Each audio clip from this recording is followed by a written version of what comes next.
Hey guys, welcome to the Reversible. So today we will discuss about the environment issue in India. Okay so आज हम 7 environment movement जो कि India में हुए थे उसके बारे में हम डिस्कस करने वाले हैं और हम इसके साथ ही मैं ट्राई करूँगा कि आपको पीडीएफ प्रोवाइड करवा दूँ। तो स्टार्ट करते हैं हम एक एक करके, हम डिटेल में सभी जितने भी मूवमेंट हुए थे उस चीज़ को हम अच्छे से एक्सप्लेन करके मैं इसको आपको बताऊंगा, ठीक है। तो चलिए शुरू करते हैं।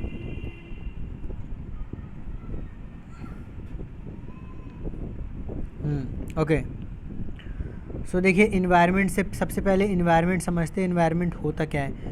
तो जैसे मैंने लिखा एवरीथिंग अराउंड अस, हमारे चारों तरफ जितनी भी चीज़ें हैं, ठीक है, वो सब हमारे इन्वायरमेंट का एक पार्ट है, ठीक है। चलिए, तो everything around us is environment. अब देखिए, थोड़ा सी हिस्ट्री जान लेते हैं इन्वायरमेंट के बारे में। 1972 1972, ओके, ये सब मैंने लिखा नहीं है, मैं ऐसे आपको बता दे रहा हूँ, आप सुन लीजिए, ठीक है। 1972 1972 के पहले इन्वायरमेंट कोई समस्या ही नहीं लगती थी गवर्नमेंट को, ठीक है। 1972 में यूएन यूनाइटेड नेशन कॉन्फ्रेंस हुआ था जो कि स्वीडन में हुआ था। स्वीडन की राजधानी जो है स्टॉकहोम में हुआ था, ठीक है। एक ह्यूमन इन्वायरमेंट को लेकर के एक कॉन्फ्रेंस हुआ था। उस टाइम लोगों को लगा कि हाँ, ये एक समस्या है, इसके लिए हमें कुछ करना चाहिए, ठीक है। सो इन 1974 में 2 साल बाद ठीक इंदिरा गांधी जी ने इस चीज़ के ऊपर चर्चा किया और उन्होंने बताया और एक अमेंडमेंट तैयार किया जो कि 42 अमेंडमेंट के अंदर डाला गया था 1976 में, ठीक है, याद रखना है आपको।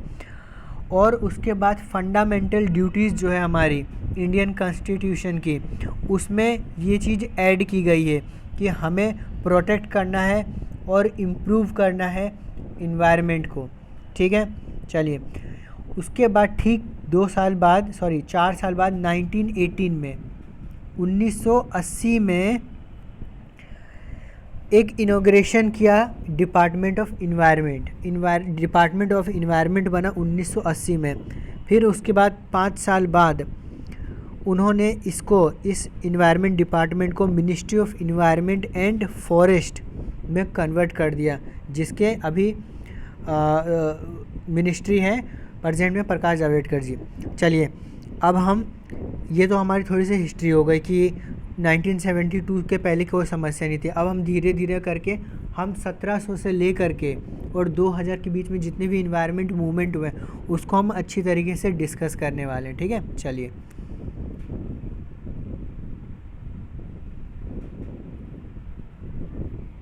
ओके सो पहला मूवमेंट है खेजड़ली मूवमेंट, ओके, जो कि 1700 टू 1730 के बीच में हुआ। एग्जैक्ट डेट नहीं क्योंकि काफ़ी पुराना है, तो 1700 से लेकर 1730 के बीच में हुआ था।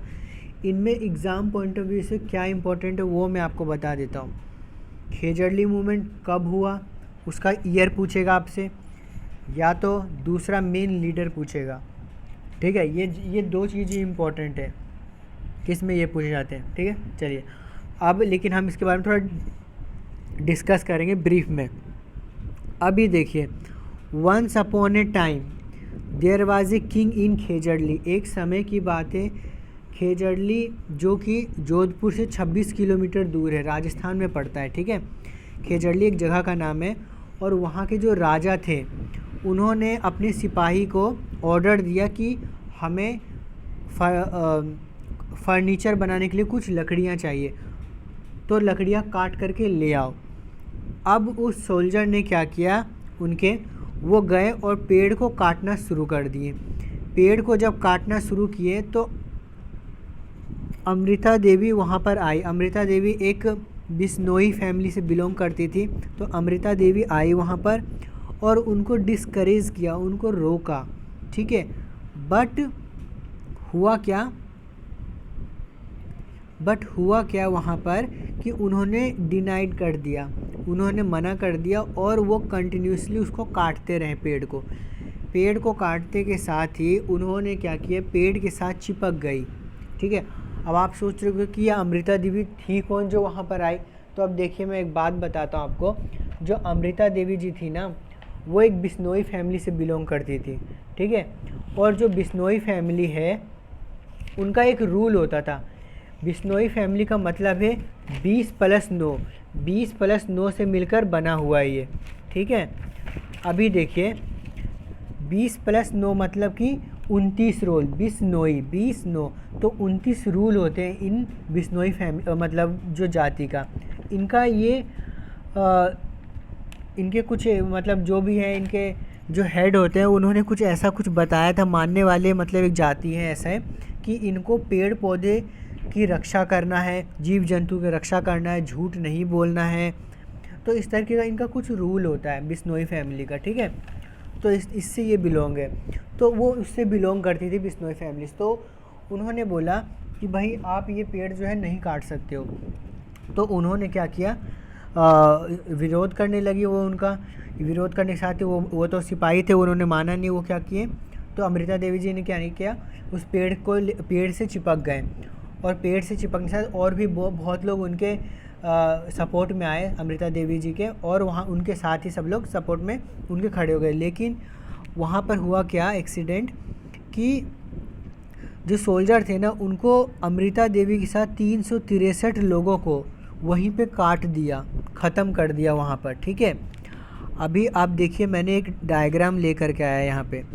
ये जो आप देख रहे हैं यहाँ पे गले जो है काटे गए हैं सबके। तो ये सोल्जर ने क्या किया, इनके गले को काट दिया।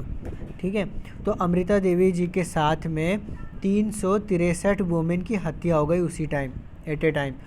अभी ये देखिए खेजड़ली वृक्ष है। खेजड़ली वृक्ष में बहुत बड़ा एक वृक्ष मेला लगता है।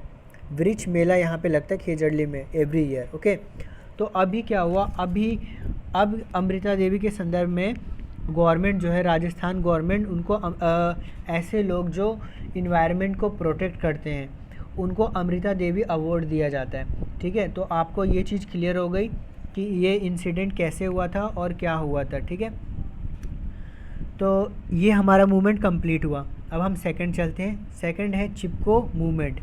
चिपको मूवमेंट का ईयर पूछेगा आपसे तो 1970, 1970 में चिपको मूवमेंट हुआ था। क्यों हुआ था ये सब हम जान लेते हैं। देखो, it was happen in Chamoli district in Garhwal district के चमोली से गांव में हुआ था, जो कि यू के उत्तराखंड में पड़ता है। अब इसके मेन लीडर क्या थे, सुंदरलाल बहुगुणा और चंडी प्रसाद भट्ट। ये दो लीडर आपको याद रखने हैं। ठीक है, अभी देखिए चिपको आंदोलन हुआ क्यों था। चिपको आंदोलन को चिपको मूवमेंट या चिपको आंदोलन दोनों कहते हैं। ये एक non violent social and ecological movement था। ठीक है, बाय द रूरल विलेजर, जो कि गांव के द्वारा मतलब के लोग थे उनके द्वारा ही चलाया गया था। पर्टिकुलरली वुमेन शामिल थे इसमें। ठीक है, और इनका ये जो वुमेन थे इनका मेन एम यही था कि प्रोटेक्ट करना, हमें ट्री को, फॉरेस्ट को हमें प्रोटेक्ट करना है। ओके, और यहाँ पे जो लीडर थे सुंदर लाल बहुगुणा जी, वो यहाँ पर उनको डायरेक्शन दिए पर्टिकुलर कि हमें इसको जो है बचाना है, हमें पेड़ पौधे को बचा के रखना है। ठीक है, तो उन्होंने एक अपील भी की थी इंदिरा गांधी जी से।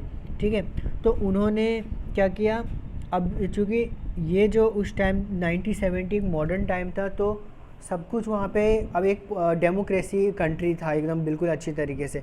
तो उस टाइम क्या हुआ, इंदिरा गांधी जी ने उनके बात को माना और कटिंग ट्री पर बैन लगा दिया गया। ठीक है, उसके 2 साल बाद ही मैंने जैसे कि आपको बताया कि उन्होंने 2-3 साल बाद एक एक्ट भी लेकर के आई। ठीक है, चलिए, तो ये चीज़ आपको पता चल गया। थर्ड जो है हमारा ये है सेव साइलेंट वैली। ये 1981 में हुआ था, सेव साइलेंट वैली। ठीक है, सेव साइलेंट वैली। अभी देखिए साइलेंट वैली ये कहाँ पर है, ये केरला में है। ठीक है जी, केरला में। मेन लीडर कौन थी, सुजाता कुमारी थी।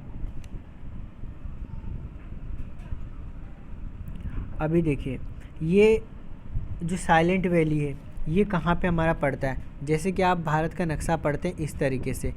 तो ये जो है, ये जो एरिया है वेस्टर्न घाट के तरफ ये पड़ता है, ठीक है, जो कि पलाक्कड़ डिस्ट्रिक्ट में पड़ता है, ठीक है, नॉर्थन केरला में। चलिए, इतना समझ में आ गया। Leader Sudata Kumari, year 1981। अब देखिए, it was happen in Kerala, here कुम्पी पूजा डैम टू बी कंस्ट्रक्ट। यहाँ पर क्या था, एक कुम्पी पूजा डैम बनना था, बट सुदाता के जी थे, वो यहाँ पर आई और उन्होंने लोगों को बताया कि अगर जो ये डैम बन गया तो 8.3 किलोमीटर स्क्वायर का जो एरिया था वो डूब जाएगा, ठीक है। क्योंकि डैम, आपको पता है, डैम बनाने के लिए हमें एक साइड में क्या होता है, पानी को स्टोर करना पड़ता है और दूसरी साइड पानी नहीं रहता है, ऊपर से पानी गिरता है और हाइड्रो इलेक्ट्रिक के थ्रू इलेक्ट्रिसिटी को जनरेट किया जाता है। इसीलिए यहाँ पे जो आसपास के जितने भी एरिया थे वो डूब सकते थे। तो इस कारण यहाँ पर जो है विरोध स्टार्ट हो गया बहुत तेज़ी से। 1981 में this protest come into force. ये 1981 में ये बहुत तेज़ी से ये फैलने लगा था, ठीक है। उसके बाद 1983 में MGK मेनन कमेटी फॉर्म हुआ, एक कमेटी बनाई गई इसके थ्रू, और फाइनली इस डैम को जो है स्टॉप कर दिया गया और राजीव गांधी जी ने 1985 में इसको नेशनल पार्क डिक्लेयर कर दिया था। मतलब फाइनली डैम जो है बनना रुक गया था और इसको जो है नेशनल पार्क उसको डिक्लेयर कर दिया, ठीक है। तो इससे हम थोड़ा ये आपको मैंने बता दिया कि, और एक चीज़ और बात याद रखने की, जो केरला होते हैं, केरला में एवरग्रीन फॉरेस्ट पाया जाता है, ठीक है, और ये वेस्टर्न घाट में स्थित है। सो ये एक एस्चुरी का निर्माण भी करती है, यहाँ पे पानी जो है बहुत तेज़ी से आती है, ठीक है। चलिए, बरसात भी काफ़ी अच्छी होती है यहाँ पे, उसका मेन रीज़न ही वेस्टर्न घाट है। चलिए, फोर्थ जंगल बचाओ मूवमेंट 1982 में हुआ था। 1982 में क्या हुआ था, जंगल बचाओ आंदोलन। मेन लीडर इसका कोई लीडर नहीं था, ठीक है। अब फिर हुआ कैसे ये देखते हैं। ये क्या हुआ था, इट वाज हैपन इन सतभूमि डिस्ट्रिक्ट ऑफ बिहार। तो गवर्नमेंट ने बोला कि हम जो है साल का ट्री जो है कट करेंगे और टीक का पेड़ जो है लगाएंगे। क्योंकि साल का जो टीक आपने देखा होगा शायद काफ़ी लंबे होते हैं और तो उनका ज़्यादा इस्तेमाल नहीं होता है, लेकिन टीक से गवर्नमेंट को काफ़ी फ़ायदा होता है उसका यूजेस से। सो उन्होंने, गवर्नमेंट ने कहा कि हम टीक का वृक्ष यहाँ पे लगाएंगे और साल का वृक्ष जो है काटेंगे।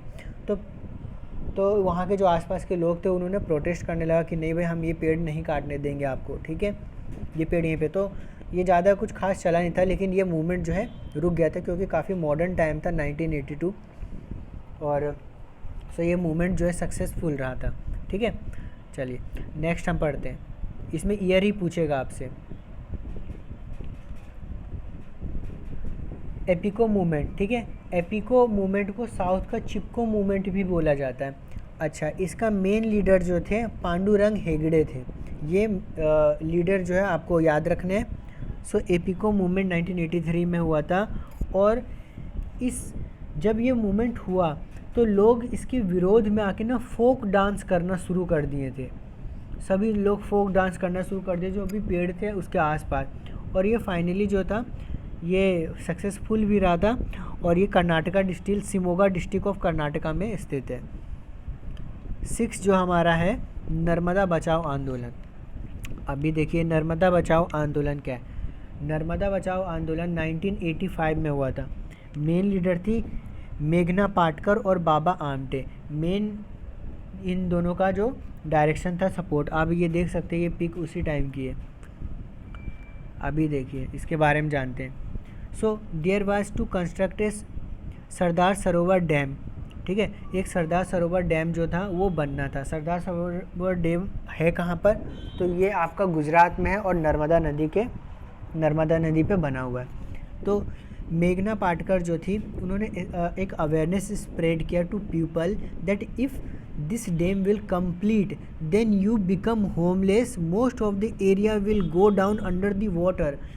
सो अगर जो ये डैम बन गया तो आप लोग जो है बेघर हो जाएंगे और आधा से ज़्यादा जो एरिया है आसपास का जो कि नदी के किनारे बसे हुए लोग हैं वो डूब जाएगा, ठीक है।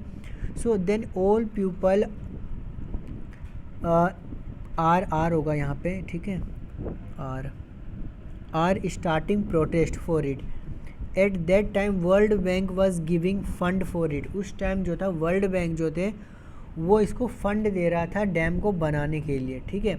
लेकिन जब उनको पता चला कि भाई यहाँ पे तो ऐसा ऐसा सीन चल रहा है कि लोग जो है आंदोलन कर रहे हैं यहाँ पे डैम को रोकने के लिए, तो उन्होंने क्या किया, वर्ल्ड बैंक ने फ़ंड देना बंद कर दिया। जब फंड देना बंद कर दिया तो